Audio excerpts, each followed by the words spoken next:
जी तो आप देख रहे हैं Bharat G20 presidency a symbol of inclusion in new world order. Prime minister Modi ने अभी जो ओपनिंग स्पीच दी है उसमें यही बात की है कि दुनिया का नया ऑर्डर बनाया जा रहा है जिसमें इंडिया इंक्लूडेड है। इंक्लूजन का मतलब होता है कि ये उसी एजेंडा पर चल रहा है ताकि न्यू वर्ल्ड ऑर्डर को लगाया जा सके और इसके ऊपर आर्टिकल पर आर्टिकल लिखे जा रहे हैं। जैसे कि ये आर्टिकल, फिर आप ये वाला आर्टिकल देख लें, as India rise the G20 reveals a shifting world order, यानी कि जो कानून अब चल रहे हैं ये कायम नहीं रहेंगे, ऑर्डर नया आएगा, कानून नए आएंगे।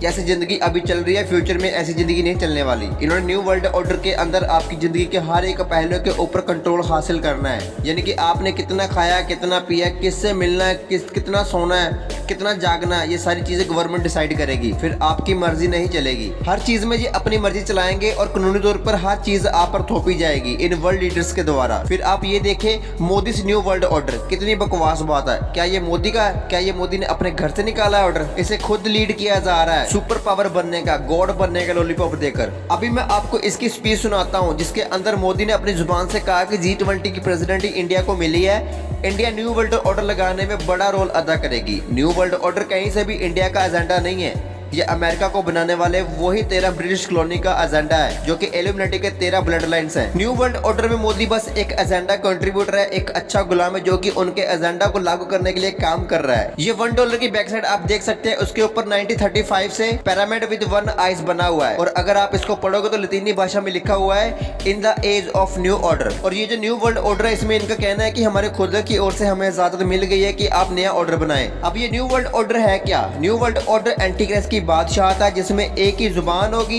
एक ही करेंसी होगी और एक ही रिलीजियस होगा और एक ही बादशाह होगा। अगर आप नोट कर दो G20 की थीम क्या थी, स्लोगन क्या था, one family, one earth, one future. तो आपके सामने जानबूझकर वन करके न्यू वर्ल्ड ऑर्डर के लिए लोगों की माइंड प्रोग्रामिंग की जा रही है कि पूरी दुनिया का एक ही ऑर्डर होगा। G20 की इस मीटिंग के बाद क्या होने वाला है वो मैं आपको बताता हूँ, लेकिन उससे पहले आप ये क्लिप देखें। India has always stood for a greater role for developing countries in determining our common future. As India begins its G20 presidency this year, it is natural that our aim is to amplify the voice of the global South. Together, we must attempt to redesign global political and financial governance. We should together call for a global agenda of respond, recognize, respect and reform. Respond to the priorities of the global South by framing an inclusive and balanced international agenda. Recognize that the principle of common but differentiated responsibilities applies to all global challenges. Respect sovereignty of all nations, rule of law and peaceful resolution of differences and disputes, and reform international institutions including the United Nations to make them more relevant.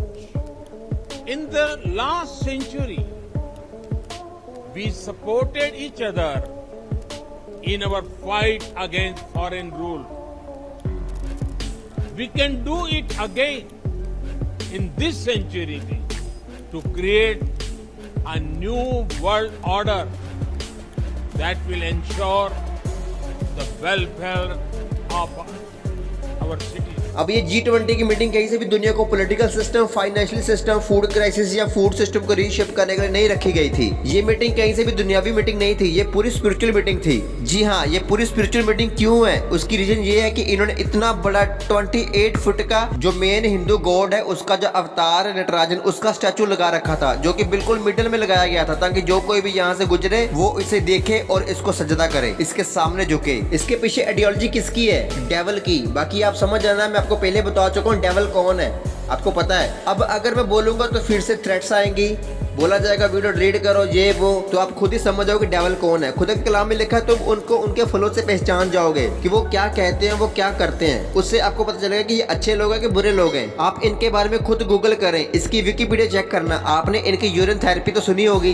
कि मूत्र पीने के बहुत health benefit होते हैं। इंसान गौमूत्र पिए या अपना पेशाब पिए, उसके बहुत हेल्थ बेनिफिट होते हैं। आप इसकी हिस्ट्री चेक कर सकते हैं, सारा कुछ स्पिरिचुअल है। क्यों स्पिरिचुअल है? क्योंकि जादूगर जब तक अपने आप को नापाक ना कर ले यूरिन से, पोटी से, तब तक वो जादूगरी नहीं कर सकते। मैं आपको यही बताना चाहता हूँ कि जब तक आप खुदा की तरफ नहीं आओगे, आप नापाक रहोगे, आप पाक नहीं बन सकते। फिर जानबूझकर शैतान के बच्चों ने यहाँ पर बाइबल की रेफरेंस दी है कि नीति वचन 5:15 में लिखा है कि तू अपने कुएं का पानी पीना, मतलब अपना पेशाब पीना। यहाँ पर इन बेवकूफों को इतना नहीं पता कि कुएं की बात की जा रही है, यहाँ पर एक पति पत्नी की बात की जा रही है। और इन्होंने यहाँ पर उसको बदल कर क्या लिख रही है? पेशाब पिए, इंसान अपना पेशाब खुद पिए, बाइबल ये बताती है। बेवकूफ इंसान झूठी रेफरेंस देते हैं। यहाँ से पता चलता है कि इन शैतान के बच्चों को बाइबल से कितनी नफरत है, इंसान जात से कितनी नफरत है, जिसको खुदा ने अपने स्वरूप अपनी समानता में बनाया, ये उसको नापाक करना चाहते हैं। फिर आप यहाँ पर देखिए जरा क्या लिखा है। यहाँ पर लिखा है there is no scientific evidence of therapeutic use for unrated urine. अब आपके सामने इसका फायदा कोई नहीं है और इसके नुकसान बहुत ही है। और मैं आपको पहले बता चुका हूँ, ये सेम स्टैचू इन्होंने सर पर भी लगा रखा है। साइंस कुछ सालों से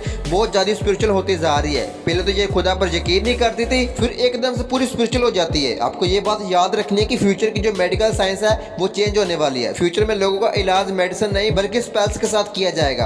आपको याद है डॉक्टर स्ट्रेंज एक मूवी आई थी, उसमें जो हीरो है वो पहले डॉक्टर था, बाद में वो क्या बन जाता है? जादूगर। फिर वो सारे एवेंजर्स के साथ मिलकर पूरी पृथ्वी को बचाता है। आपको पता है ये क्या माइंड प्रोग्रामिंग की जा रही है कि आने वाला टाइम स्पेल्स का है, जादूगरों का है। मेडिकल साइंस डेवलप हो जाएगी विचक्राफ्ट में, स्पेल्स में। अभी जैसे बच्चे स्कूल कॉलेज में जाते हैं मेडिकल साइंस पढ़ने के लिए, फिर वो तब्दील हो जाएगा, फिर वो जाएंगे वहां पर स्पेल्स सीखने के लिए। अभी तो बस मैं आपको इतना बताना चाहता हूँ कि ये एंटी क्राइस्ट के लिए राह तैयार किया जा रहा है। इसका स्लोगन क्या है? वन फैमिली, वन अर्थ और वन फ्यूचर। ये वही बात हो रही है जो बाबुल के मीनार में किया गया था कि हम सब एक हैं, हम सब मिलके एक बुर्ज बनाते हैं जो आसमान तक पहुंचे, फिर हम आसमान पर चढ़कर खुदा के साथ लड़ेंगे और फिर हम सब खुदा हो जाएंगे। तो आप नोट करें, वही सारी चीजें रिपीट हो रही हैं, जो पहले हुआ था वही सब अब हो रहा है। जैसे उनकी तबाही हुई थी, इस बार इनकी भी ऐसे ही तबाही होगी। फिर आप नोट करें, इन्होंने यहाँ पर सिर्फ नटराजन का स्टैचू नहीं लगा रखा, इनके बीच एक और स्टैचू है। अभी मैं आपको दिखाता हूँ, अभी आने वाला मैं अभी आपको दिखाता हूँ वो कौन सा स्टैचू है।